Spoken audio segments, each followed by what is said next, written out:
Hi, I'm Bakhtar Sanov. You are watching A News from Baku, and let's see the headlines. France descends into political turmoil as the French lawmakers vote to oust Prime Minister Michel Barnier. Bitcoin reached historical milestone after breaking the $100,000 barrier for the first time. Scientists sent human tissue samples to space, hoping to investigate how microgravity might affect the aging process. Opposition lawmakers in France have brought up Prime Minister Michel Barnier's government into a historic no-confidence vote on Thursday. This is the first time since 1962 that a French government has lost such a vote. Calls for President Emmanuel Macron's resignation are now growing, deepening the country's political crisis. The no-confidence vote in France came after a controversial budget proposal pushed through by Prime Minister Michel Barnier's government. It included tax hikes and spending cuts totalling €60 billion aimed at shrinking the national deficit. Both far-right and left-wing lawmakers opposed the measures, which they claimed would harm the French public. Marine Le Pen, leader of the far-right National Party, spoke about the growing pressure on President Emmanuel Macron, though she's not directly calling for his resignation. I'm not asking for the resignation of Emmanuel Macron. I'm saying there will come a moment when, if we don't take the route of respecting the voters and political forces in elections, well, then the pressure on the president will of course be stronger and stronger. But he's the only one who will make the decision, who will have the last word on whether he wants the French people to vote again before 2027 or whether he wants to stay on the horse at any price, so to speak. Meanwhile, the left-wing France Unbowed Party is directly demanding Macron's resignation, arguing that his policies have been repeatedly rejected by the public. Today, with no confidence motion in this government, it is Emmanuel Macron's entire politics that has been defeated, one which was defeated 3 times in the results of elections, one which persists in wanting to make the people and the public service pay for policy made for the richest, one which must stop now. And to get out of the impasse in which the president has placed the country, there is only one solution. We now ask Emmanuel Macron to leave. With Barnier's expected resignation, France faces an uncertain future. Without a new parliamentary election until July, the country is in a political paralysis, putting key decisions, including the approval of the 2025 budget, at risk of further delay. So what will happen next in France? President Emmanuel Macron faces crucial negotiations to form a new government with 2 possible scenarios, and another third less likely to happen. France could see several governments fall until the next National Assembly elections, which can't be scheduled before July 2025 at the earliest. Before then, French President Emmanuel Macron has 3 scenarios ahead of him. First, he might attempt to secure a majority by appealing to both Conservative and centre-left MPs, possibly appointing a Prime Minister from those groups. However, moderate left-wing MPs are unlikely to support him, preferring to stick with the new Popular Front alliance, which consists of left-wing parties aiming for progressive reforms. The second scenario sees the new Popular Front, which holds the largest number of MPs, attempting to form a government. However, they lack an outright majority and would need to negotiate with centrist MPs, creating instability and uncertainty. A third, less likely scenario would involve Macron reappointing Michel Barnier, asking him to modify the budget to avoid another no-confidence vote. Regardless of the outcome, political instability is expected to persist, with the possibility of multiple governments before the next National Assembly elections in July. Whatever happens, the next government will face significant pressure to reduce France's budget deficit. Currently, it's above 5%, well over the EU's 3% target. Meanwhile, for the ordinary person living in France, life can be challenging. This is because there has been a steady rise of poverty over the last 2 decades. According to the latest report from the Inequality Observatory, it shows that the number of people living below the poverty line has increased by 1.4 million in the last 20 years. The number of people living in poverty in France has increased by 1.4 million over the last 2 decades, with young people being hit harder than older people, according to the latest report. The poverty rate rose from 6.6% in 2002 to 8.1% in 2022, meaning there are now 5.1 million people who are living below the poverty line in the country. This is based on data from France Statistical Institute. Poverty is defined as having less than 1,000 euros per month for an individual, 1,500 euros for a couple without children, and 2,500 euros for a family with 2 children over 14. Single individuals are twice as likely to be affected as couples. Additionally, the report says 25% of unemployed people live in poverty compared to just 2.9% of salaried workers. The report says that the poverty is gradually expanding across the whole country. This situation underscores a growing challenge for French society, particularly for younger generations and those without stable employment. World media outlets are describing the events in France with phrases such as grave concern, political crisis, and turmoil in Paris. Let's explore their analysis and predictions for the future. The Guardian highlights that the toppling of the government leaves the President Emmanuel Macron facing the worst political crisis of his 2 terms as president. There is uncertainty over how a 2025 budget can be decided, as France faces a growing public deficit and over whom Macron could appoint as prime minister. It further adds that no new parliament elections can be called before July 2025, narrowing Macron's options faced with a deeply divided National Assembly. In Al Jazeera's report, it's indicated that any new prime minister would face the same challenges as Barnier in getting bills, including the 2025 budget, adopted by a divided parliament. Macron could alternatively ask Barnier and his ministers to stay on in a caretaker capacity while he takes time to identify a prime minister able to attract sufficient cross-party support to pass legislation. A caretaker government could either propose emergency legislation to roll over the tax and spend provisions in the 2024 budget into next year, or invoke special powers to pass the draft 2025 budget by decree, though jurists say this is a legal gray area and the political cost would be huge. France 24, a French state-owned publicly funded international news television network, warns of severe problems awaiting the country due to economic challenges, with markets nervous and France bracing for public sector strikes over the threat of cutbacks that will shut schools and hit air and rail traffic. Here is a growing sense of crisis. The unions have called for civil servants, including teachers and air traffic controllers, to strike on Thursday over separate cost-cutting measures proposed by their respective ministries this autumn, the outlet said on Wednesday evening. The Washington Post warns about the potential dire impact of the political turmoil on financial situation in France. The outlet reports that the political crisis in France is fueling concerns of a financial crisis, as investors worry about the future of curative measures aimed at addressing the country's high budget deficit.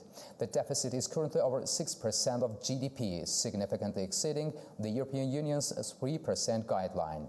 Meanwhile, the New York Times examines the impact of the political crisis of President Emmanuel Macron's future. According to New York Times, under France's constitution, President Macron will remain in office until his term ends in 2027. However, his political influence is expected to decline significantly.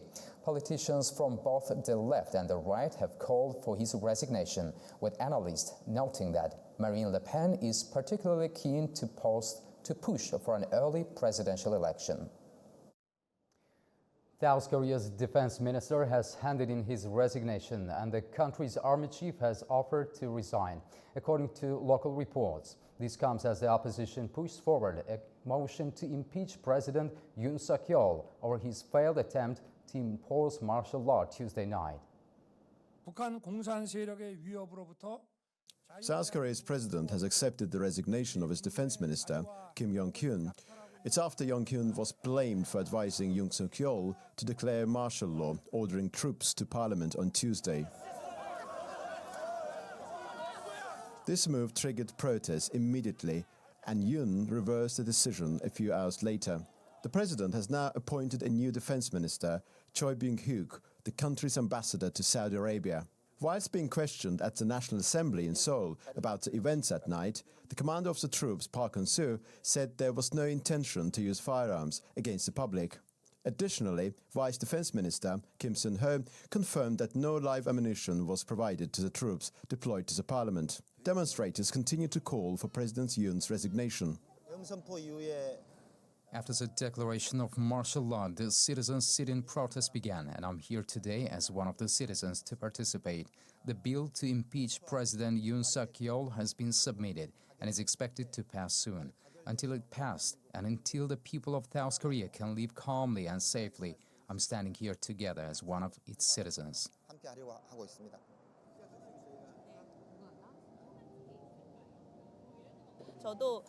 As soon as I heard the noise, I rushed to the National Assembly. I have children, but I left them with my in-laws because I felt I needed to act. For the sake of my children, this must be stopped, no matter what. We cannot go back to the 1970s. The opposition lawmakers are pushing for a vote on impeachment to be set on Saturday. However, the ruling party remains opposed, making it unclear whether the motion will pass. Mexican authorities have detained more than 5,200 migrants across the country who are heading towards the United States. The major sweep comes after pressure from the incoming U.S. government to crack down on arrivals at the U.S.-Mexico border, or the country faces high tariffs on trade. The armed forces have taken on increased responsibilities in public security, particularly in the South, where migrants arrive on foot from Central America. The United Nations sounds the alarm over Syria's escalating humanitarian crisis as hospitals struggle to function and civilians bear the brunt of violent crashes in the northwestern part of the country. The United Nations warns that recent attacks in northwest Syria are worsening an already dire situation. It's after rebels ousted Syrian government forces in Aleppo on Friday. The spokesperson for the UN High Commissioner for Human Rights, Jeremy Lawrence, says the impact on civilians is devastating. We are in the process of verifying deadly attacks impacting civilians. For example, on the 29th of November, 4 civilian men were killed, reportedly as a result of multiple ground-based strikes by HTS, hitting an area hosting the Aleppo University student dormitories in the Hamdaniya neighborhood in the western part of the city of Aleppo. According to information gathered by our office, all victims were students of the university, and following that, many other students fled the university complex. The healthcare system is nearing collapse as aid organizations halt activities. Christina Beth from the World Health Organization in Syria says the strain on hospitals is immense. Insecurity and restrictions on movement have forced around 65 non-governmental organizations that were previously operational in Aleppo and Idlib to suspend their activities. And in many cases, this is leaving health facilities overwhelmed or out of service. That includes one of Idlib's largest hospitals, Bab al-Halwa, and Al-Ghazi Hospital in Aleppo, both of which are reduced to serving emergency cases only and leaving countless patients in limbo. With no end in sight to the violence, the UN is urging immediate action from the international community to address the escalating crisis. Russian President Vladimir Putin urged the government and the central bank to coordinate their efforts to curb high inflation. Speaking at an international investment conference organized by Russia's second largest lender, VTB, in Moscow, Putin said increasing the supply of goods and services to match demand was the way to rein in price growth. This after the country's central bank governor said annual inflation at almost 19% is not slowing down as yet. I emphasize this is not an appeal or a wish, but I think a direct call to action. The colleagues from both central bank and the government understand this perfectly well. Armenian Prime Minister Nikol Pashinyan declares Armenia's relationship with the Russian-led CSTO is effectively over, making a critical shift in the country's security alignment. Stated Armenia considers itself outside the CSTO. He emphasized the country would not interfere with decisions made by member states, but that rejoining the bloc is now highly unlikely. Armenia previously halted financial contributions to CSTO. Bitcoin now stands as arguably the most successful investment product of the last 20 years. The price of the single cryptocurrency rose to six figures for the first time. Experts say it's an extraordinary level for a 16-year-old cryptocurrency once dismissed as a sideshow. Bitcoin has more than doubled in value this year, with a 45% increase in the 4 weeks since Donald Trump's election victory. On the Bitcoin protocol. History. You know what that means? This surge pushed Bitcoin above $100,000 for the first time, amid expectations that Trump's administration will foster a pro-crypto environment. The sharp rise in Bitcoin's value signals growing mainstream acceptance. Trump's support for the cryptocurrency stands during his campaign, including his pledge to make the United States the crypto capital of the planet, has fueled optimism in the market. If crypto is going to define the future, I want to be mined, minted, and made in the USA. It's going to be. It's not going to be made anywhere else. And if Bitcoin is going to the moon, as we say, it's going to the moon, I want America to be the nation that leads the way, and that's what's going to happen. Despite the surge, crypto experts caution that Bitcoin's future behavior is uncertain due to its limited historical data. You could expect Bitcoin to go all the way to 180K and with some more extreme model, all the way to 240K. Now, whether that will happen, nobody knows. Will it be sustainable? Will it stay there, or will it pull back in a violent fashion afterwards? Nobody knows either. But it's really about your risk appetite and your willingness to hold during downturns that should dictate whether you're willing to hold for a higher level. This growth signals Bitcoin's increasing legitimacy in the global financial landscape. Oil prices rolled on Thursday ahead of an OPEC Plus meeting later in the day, with investors awaiting a decision on the future supply cuts by the organization. Brent crude futures climbed 12 cents to $72.43 a barrel.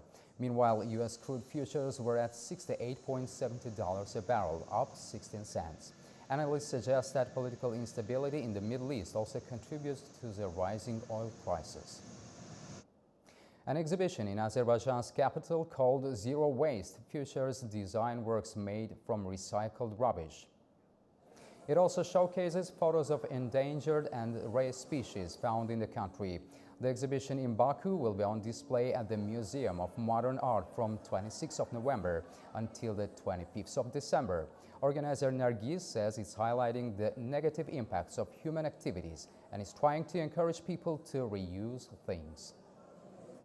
Actually, for this year, we're doing the special furniture and to show the people that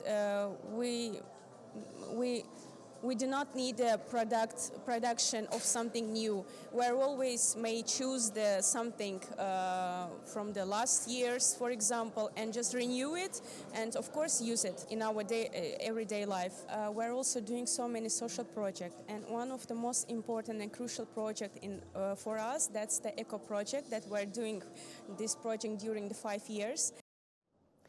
Does the aging process speed up in space? Oxford Space Innovation Laboratory has sent human tissue samples to the International Space Station to investigate how microgravity might affect the aging process. This might lead to find solutions to age-related diseases. 3, 2, 1. By sending human cells to the space station, Oxford Space Innovation Lab aims to determine whether the aging process speeds up in space and why. Carrying science supplies. Decades of space travel have revealed how microgravity affects the human body, including diminishing bone density and weakening of the immune system.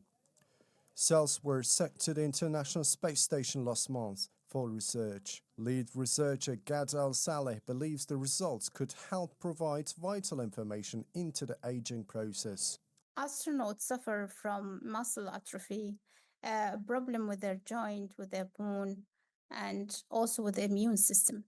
When we noticed this, we found that this actually at some point similar to a different age-related disease.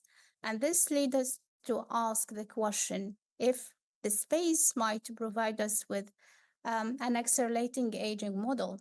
And if it is the case, that means we can actually be able to study aging very faster, because this has happened in very short time, while aging in Earth needed different years. She's looking at how results could help astronauts and also the elderly population on Earth. My interest most likely really the people who live in Earth, for the majority, because we know that we have more elder population and most of them suffer from these different age-related disease. So I really focus to help people on Earth, but at the same time, would definitely help the astronaut not to age faster and maybe to treat all this disorder that they have during their mission in the International Space Station. Specifically, as you mentioned, now we're gonna think later on to go to Mars and Moon and investigate the space more. She's able to follow the experiments at the space station from Earth. With 8.2 billion people on this planet right now, this research is fast becoming a vital study for not only astronauts, but for the world. That's all we have for now. Thank you for joining us and keep watching A News.